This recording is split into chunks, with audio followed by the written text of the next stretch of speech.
একসময় গভীর জঙ্গলে এক বিশাল হাতি ও এক চালাক বানর বসবাস করত। হাতিটি ছিল শক্তিশালী কিন্তু ধীর স্বভাবের, আর বানরটি ছিল ক্ষুদ্রকায় কিন্তু খুব চঞ্চল ও বুদ্ধিমান। তারা একে অপরের বিপরীত হলেও ভালো বন্ধু ছিল।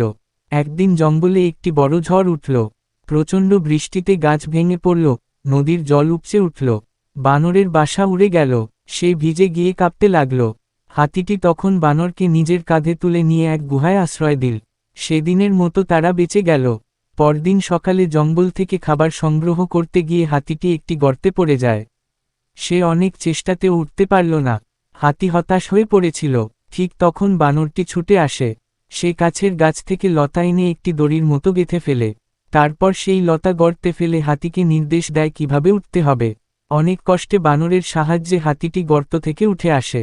হাতি অবাক হয়ে দেখে ছোট্ট বানরটিই তার জীবন বাঁচিয়ে দিল। সে বুঝতে পারে শুধু শক্তি নয়, বুদ্ধিও জীবনে সমান গুরুত্বপূর্ণ। আর বন্ধুত্বের আসল মানে হল আপদে পাশে থাকা। সেই থেকে হাতি ও বানর আরও গভীর বন্ধু হয়ে যায়। তারা একসঙ্গে খায়, ঘুরে বেড়ায় আর অন্য প্রাণীদেরও সাহায্য করে। জঙ্গল জুড়ে তাদের বন্ধুত্বের কথা ছড়িয়ে পড়ে। নৈতিক শিক্ষা, প্রকৃত বন্ধুত্বে শক্তি, বুদ্ধি ও সহানুভূতির মিলন ঘটে। ছোট হলেও কেউ অবমূল্যায়নযোগ্য নয়।